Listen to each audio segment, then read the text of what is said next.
మాజీ మంత్రి కేటీఆర్ కాసేపట్లో ఈడీ ముందుకు రానున్నారు. ఫెమా రూల్స్ అతిక్రమిస్తూ విదేశాలకు నిధులు తరలించారని అభియోగం నేపథ్యంలో ఆయన్ని ఈడీ విచారించనుంది.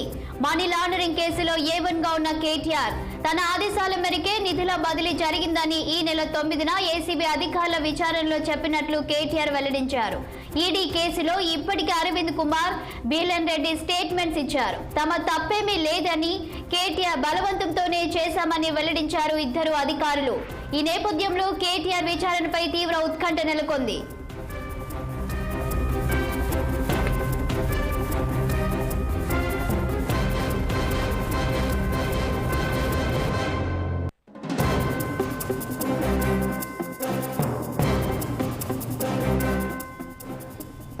ఇక ఇదే అంశంపై మరింత సమాచారం మా political bureau chief Ram news room నుంచి లైవ్ లో అందించడానికి సిద్ధంగా ఉన్నారు. రామ్, చెప్పండి, ఇక ఈడీ నుంచి ఈ రోజు కేటీఆర్ ఎలాంటి ప్రశ్నలు ఎదుర్కోబోతున్నారు విచారణలో? Good morning Vishalini. కొద్దిసేపటి క్రితమే గండిపేటలోని జనవాడ ఫామ్ హౌస్ నుంచి మాజీ మంత్రి BRS party working president KTR బషీర్బాగ్లోని ఈడీ కార్యాలయానికి బయలుదేరారు. మరి కాసేపట్లో ఈడీ ఆఫీస్ ముందు ఈడీ విచారణకు హాజరవుతారు. అయితే ముఖ్యంగా అయితే గత బీఆర్ఎస్ ప్రభుత్వ హయాంలో హైదరాబాద్ వేదికగా జరిగిన ఫార్ములా ఈ కార్ రేస్ సంబంధించిన విషయంలో రాష్ట్రంలో కాంగ్రెస్ పార్టీ అధికారంలోకి వచ్చాక ఆ సందర్భంగా 55 హెచ్ఎండిఏ నిధులు 55 కోట్ల రూపాయల నిధులు దారి మళ్లించిన విషయాన్ని బయటికి తీసింది. అప్పటి నుంచి కూడా ఈ ఫార్ములా ఈ కార్ రేస్ విషయంలో 55 కోట్ల రూపాయలు ఆర్బీఐ రూల్ అనుమతి లేకుండా ఫెమా రూల్స్ ఉల్లంఘించి 55 కోట్ల రూపాయలు ఏ విధంగా నిధులు విడుదల చేస్తారంటూ ఎఫ్ఐఓకు ఇస్తారంటూ కాంగ్రెస్ పార్టీ దీని మీద విచారణ చేపట్టింది. అయితే హెచ్ఎండిఏ మున్సిపల్ అడ్మినిస్ట్రేషన్ అధికారులు ఏసీబీకి ఫిర్యాదు చేశారు. ఏసీబీ ఫిర్యాదు చేసిన నేపథ్యంలో ప్రభుత్వం కూడా గవర్నర్ అనుమతి కోరింది. గవర్నర్ అనుమతి రాగానే ఏసీబీ హెచ్ఎండిఏ ఇచ్చిన ఫిర్యాదు పైన కేసులు నమోదు చేసింది. అప్పుడు A1గా కేటీఆర్, A2గా ఐఏఎస్ అధికారి అరవింద్ కుమార్తో పాటు A3గా హెచ్ఎండిఏ మాజీ చీఫ్ ఇంజనీరు బీఎల్ఎన్ రెడ్డి ముగ్గురిని కూడా నిందితులుగా పేర్కొంటూ ఏసీబీ ఎఫ్ఐఆర్ నమోదు చేసింది. అప్పుడు ఈ సందర్భంగానే గత అసెంబ్లీ సమావేశాలు నడుస్తున్న సందర్భంలోనే ఏసీబీ ఎఫ్ఐఆర్ ఫిర్యాదు చేయడం, కేటీఆర్ వెంటనే హైకోర్టులో క్వాష్ పిటిషన్ వేయడం గత నెల 20వ తేదీన.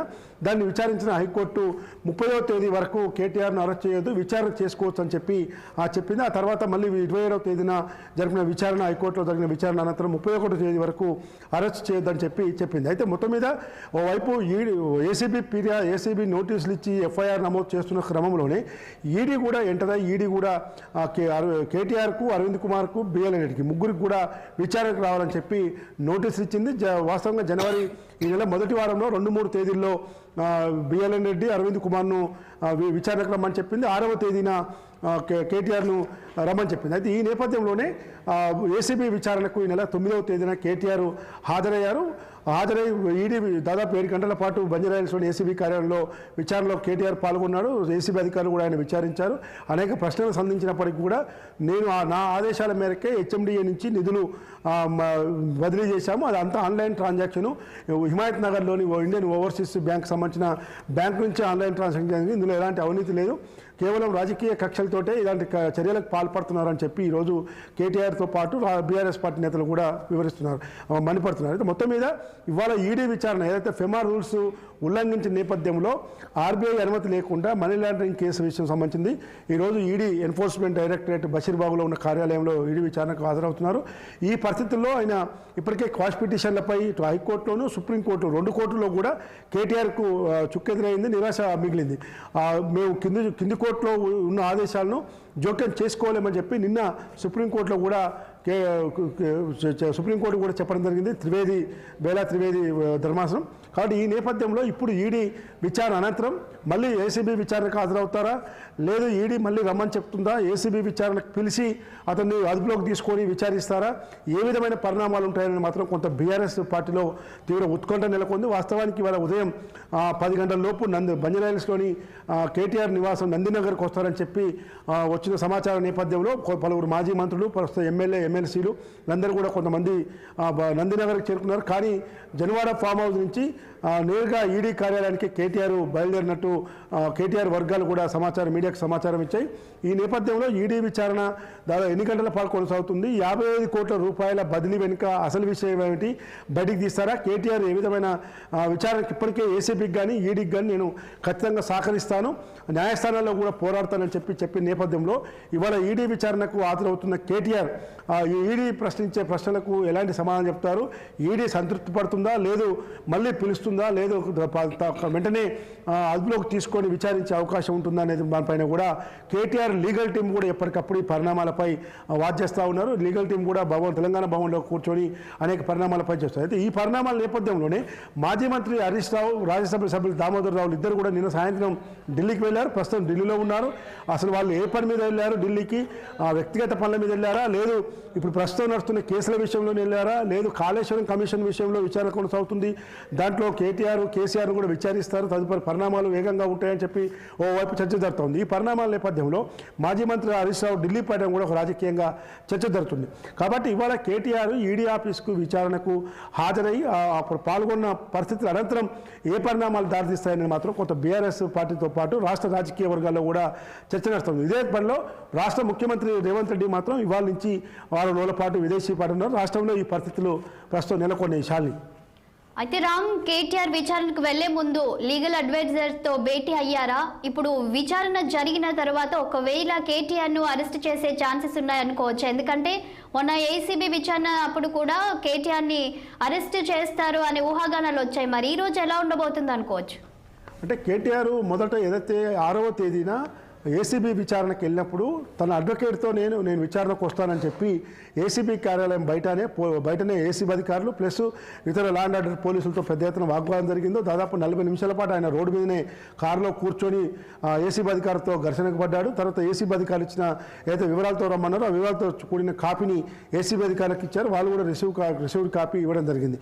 అయితే ఆ పరిణామాల నేపథ్యంలో తదుపరి అడ్వకేట్ అనుమతి కోసం మళ్ళీ హైకోర్టు సంప్రదించిన నేపథ్యంలో హైకోర్టు అడ్వకేట్కు అనుమతి ఇచ్చింది. మాజీ అడ్వకేట్ జనరల్ రామచంద్రరావుతో పర్మిషన్ ఇచ్చింది. అయితే అడ్వకేటు కేటీఆర్ ఒక దగ్గర కాకుండా ఓన్లీ విజువలైజ్డ్ పర్మిషన్ మాత్రమే ఇచ్చిన నేపథ్యంలో 9వ తేదీన సాయంత్రం వరకు కొనసాగిన విచారణ ఆ రోజు తీవ్రంగా అరెస్టు పరిణామాలు ఉంటాయేమోనన్న సంకేతాలు కూడా బయటికి వచ్చిన నేపథ్యంలో బీఆర్ఎస్ పార్టీ బంజారాహిల్స్లోని తెలంగాణ భవన్లో కూడా మాజీ మంత్రులు హరీష్ రావుతో పాటు తలసాని శ్రీనివాస్ యాదవ్, ఎర్రబెల్లి దయాకర్ రావు అందరూ ఇలాంటి సీనియర్ నేతలు మిగతా నేత అందరూ కూడా పెద్ద ఎత్తున తెలంగాణ భవన్ చేరుకున్నారు. తిరిగి ఆయన 5:30 గంటల సమయంలో మళ్ళీ ఈడీ విచారణ ఏసీబీ విచారణ ముగిసిన అనంతరం బంజారాహిల్స్లోని తెలంగాణ భవన్కు రానున్న నేపథ్యంలో ఊపిరి పీల్చుకున్నారు. అయితే ఇవాళ మాత్రం ఈడీ విచారణ కొంత కఠినంగా ఉంటుంది, సీరియస్గా ఉంటుందన్న సంకేతాలు ఇచ్చింది. దీనిపైన లీగల్ టీం కూడా అటు ఢిల్లీలో ముకుల్ రోహిత్తో పాటు డాక్టర్ సుందరం, న్యాయవాది సుందరంతో పాటు ఇక్కడ అడ్వకేట్స్ ఇదంతా కూడా ఎప్పటికప్పుడు సంప్రదింపులు జరుపుతున్నట్టు తెలుస్తూ ఉంది. శాలి, అయితే కేటీఆర్ మాత్రం ₹1 కూడా దుర్వినియోగం కాలేదు, ఇది రాజకీయ కుట్రతో కేసు పెట్టారని చాలా స్ట్రాంగ్ గా చెప్తున్నారు. దీన్ని ఎలా చూడొచ్చు అంటారు? అంటే బీఆర్ఎస్ పార్టీ రాష్ట్రంలో కాంగ్రెస్ పార్టీ అధికారానికి వచ్చినప్పటి నుంచి ప్రజలకు ఇచ్చిన హామీలను అమలు చేయడంలో 100 రోజుల్లో 6 గ్యారంటీలు, అదేవిధంగా రైతు రుణమాఫీ, రైతు భరోసా, కౌలు రైతులకు రైతు భరోసా, వ్యవసాయ కూలీలకు రైతు భరోసా, ఇందిరమ్మ ఇండ్లు, రేషన్ కార్డులు ఇలాంటి పథకాలన్నీ కూడా అమలు చేయలేక బీఆర్ఎస్ ఏదైతే గత 10 ఏళ్ల పాటు పాలించిన బీఆర్ఎస్ ప్రభుత్వంపై, ప్రధాన ప్రతిపక్ష పార్టీగా ఉన్న బీఆర్ఎస్పై ఆరోపణలు చేయడం, అవినీతి అక్రమాలు జరిపిందంటూ ఆరోపణలు చేసి ప్రజల దృష్టి మళ్లించి ఈ పథకాలు అమలు చేయకుండా ప్రజల్లో ఒక డైవర్షన్ పాలిటిక్స్ చేస్తుందని చెప్పి బీఆర్ఎస్ పార్టీ ఆరోపిస్తుంది. ఎలాంటి విచారణకైనా ఎదుర్కొంటాము, ఎలాంటి శిక్షకైనా ఒప్పుకుంటాం, జైలుకైనా వెళ్తాం తప్ప మేము ఎలాంటి తప్పులు చేయలేదు. ఈ రేవంత్ రెడ్డి ప్రభుత్వం ఎన్ని రాజకీయ కుట్రలు చేసినా, ఎన్ని రాజకీయ కక్షలు చేసినా మేము భయపడేది లేదని చెప్పి బీఆర్ఎస్ పార్టీ చెప్తుంది. కానీ ఈ పరిస్థితుల నేపథ్యంలో మాత్రం మాజీ ముఖ్యమంత్రి ప్రస్తుత ప్రతిపక్ష నేత కేసీఆర్ మాత్రం ఎర్రవెల్లి ఫామ్ హౌస్లోనే ఉండి అనేక వ్యూహాలు ఇవన్నీ కూడా దిశానిర్దేశం చేస్తున్నట్టు తెలుస్తుంది. Okay, thank you Ram.